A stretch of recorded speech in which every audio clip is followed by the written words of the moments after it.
Very good morning to you. मैं जिप्सा भूतनाला आज project help के परिवार की तरफ से आप सभी को शिक्षक दिवस की हार्दिक शुभकामनाएं देना चाहती हूँ। जैसा कि हम हर साल बहुत ही उत्साह के साथ ये दिन मनाते थे अपने सारे स्टाफ के साथ, आज मुझे दुख है कि कोरोना वायरस की वजह से हमारा सारा स्टाफ यहाँ पे इकट्ठा नहीं हो पाया है, लेकिन फिर भी हम लोगों ने कोशिश करी है कि सोशल डिस्टेंसिंग को मेंटेन करते हुए हम शिक्षक दिवस को मनाएं। ये दिन हमारे हिसाब से सावित्रीबाई फुले जैसे और महान व्यक्तित्वों को डेडिकेट होना चाहिए। और मैं बता दूं कि जिस तरह से शिक्षा आगे बढ़ती जा रही है, मेरा विश्वास है कि भारत बहुत अच्छी तरह से तरक्की करेगा।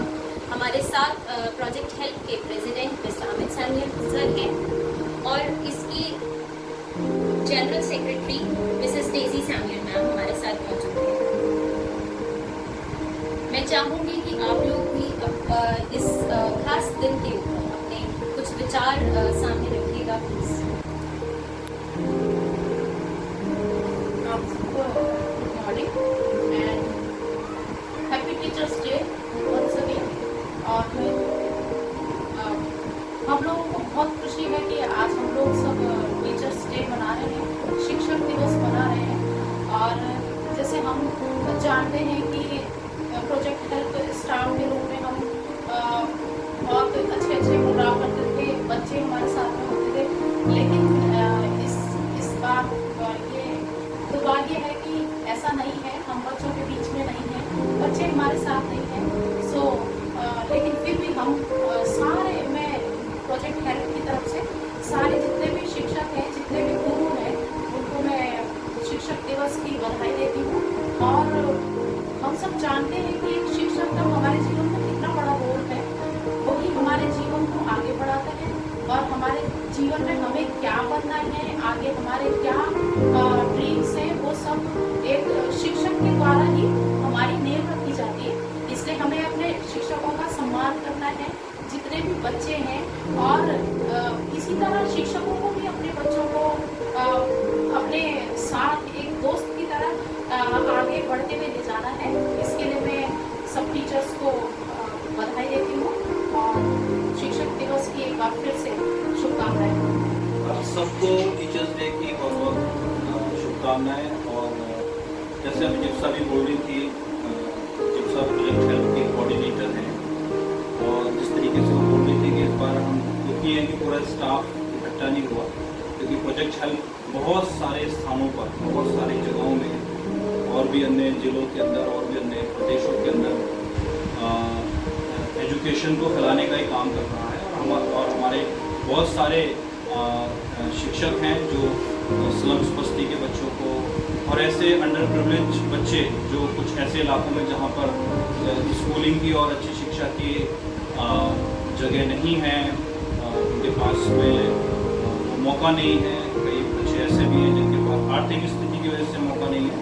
तो प्रोजेक्ट हेल्प लगातार सेंटर्स खोलने के द्वारा उन बच्चों को एजुकेशन में तैयार कर रहा है। और मैं सभी प्रोजेक्ट हेल्प के शिक्षकों को जो हमारे सेंटर्स के माध्यम से बच्चों को शिक्षित कर रहे हैं और मुख्य धारा में लाके जोड़ रहे हैं, उन सबको भी मैं मुबारकबाद देना चाहता हूँ। और साथ ही साथ सभी शिक्षक जो हमारे पूरे भारतवर्ष के अंदर, चाहे वो पुरुष शिक्षक हैं, महिला शिक्षक हैं, जो मेहनत आप लोग कर रहे हो, क्योंकि जैसे अभी हमारी जो जनरल सेक्रेटरी उन्होंने कहा कि शिक्षा जो है वो किसी भी समाज की एक बैकबोन है, इसलिए बहुत ज़रूरी हो जाता है कि हम सब अपने शिक्षकों का आदर करें, उनसे प्यार करें। और जिससे इस तरीके से अभी जिप्सा ने भी बोला कि सावित्रीबाई फुले का उन्होंने जिक्र किया। सावित्रीबाई फुले प्रथम महिला थी जिन्होंने जो है एक शिक्षक के रूप में, और मैं ऐसा इसलिए कह रहा हूँ, उनका नाम इसलिए ले रहा हूँ क्योंकि यहाँ मैं एक प्रेसिडेंट के नाते से अकेला पुरुष जरूर बैठा हूँ, लेकिन यहाँ सब महिलाएं बैठी हुई हैं, और हमारे पास जो स्टाफ है उसमें ज़्यादातर महिलाएं हैं। तो महिलाओं का बहुत बड़ा योगदान है। तो इस शिक्षक दिवस पे हम भारत की महिलाओं का भी सम्मान करना चाहते हैं, और ऐसी महिलाओं का जिन्होंने बहुत सताव सहने के बाद भी शिक्षा में आगे बढ़ी हैं, और देश दुनिया में तो कई ऐसे नाम हैं। और हम अगर मलाला के बारे में, एक छोटी बच्ची के बारे में देखें, उसने किस प्रकार से शिक्षा की वजह से कि लड़कियों को शिक्षा मिले, है ना, आतंकवादियों की गोली तक खाई, लेकिन मैं बहुत बाहर नहीं जाना चाहता। हमारे देश के अंदर ऐसे बहुत सारे शूरवीर हैं जिन्होंने शिक्षा की बढ़ोतरी के लिए, और यही कारण है कि आज भारत, जिसको हम एक विकसित भारत, विकासशील भारत बोल रहे हैं, और हम देख रहे हैं कि डे बाय डे जो है हम भारत के अंदर चाहते हैं कि उसका विकास हो। तो उसके लिए जो है हमें शिक्षा की ओर, शिक्षा में बढ़ते चले जाना है, और हमें एक दूसरे को साथ देना है, क्योंकि बिना शिक्षा के कोई भी राष्ट्र, कोई भी समाज जो है वो आत्मनिर्भर नहीं बन सकता। अगर शिक्षा नहीं है तो इसका मतलब ये है कि हम अभी भी गुलामी में हैं।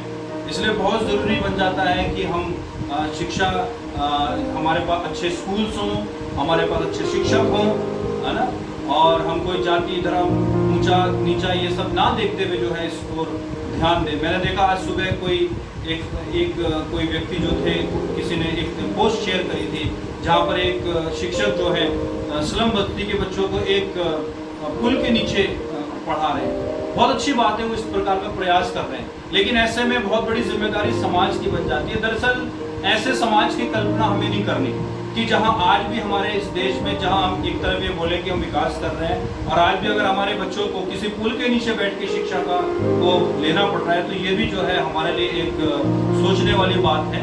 और उसके लिए हमें क्या करना, हमें मिलके, है ना, केवल सरकार की तरफ या उन्हीं पे, सरकार के ऊपर ही हमें केवल टेक लगा के नहीं रखती। यदि हम प्रयास कर सकते हैं तो हम प्रयास करें, और हमारे सामाजिक कामों के द्वारा या जैसे भी हो सकता है, जितनी भी हम मेहनत कर सकते हैं, हम बच्चों को अच्छी शिक्षा की लाएं, अच्छे स्कूल बने। हमें ऐसा भारत नहीं चाहिए कि जिसमें आज भी बच्चे पुल के नीचे बैठ के पढ़ें। हमें वो भारत की हम कल्पना कर रहे हैं जिस भारत के अंदर जो है हर बच्चा एक अच्छी बिल्डिंग के नीचे, और हर बच्चे के पास शिक्षा हो। तो यही मैं कहना चाहता हूँ। मैं अपने पूरे स्टाफ का बहुत बहुत धन्यवाद करना चाहता हूँ, और साथ ही जनरल सेक्रेटरी हैं डीसी सैमुअल हमारे साथ, उनका धन्यवाद करना चाहता हूँ। प्रोजेक्ट हेल्प की नींव है वो, और जब प्रोजेक्ट हेल्प शुरुआत हुई थी तो 15 बच्चों को स्लम बस्ती में उन्होंने पढ़ाना शुरू किया था, और आज करीब 280 बच्चों को जो है प्रोजेक्ट हेल्प जो है मदद कर रहा है, और बच्चे शिक्षित हो रहे हैं। तो आप सबको वंस अगेन हैप्पी टीचर्स।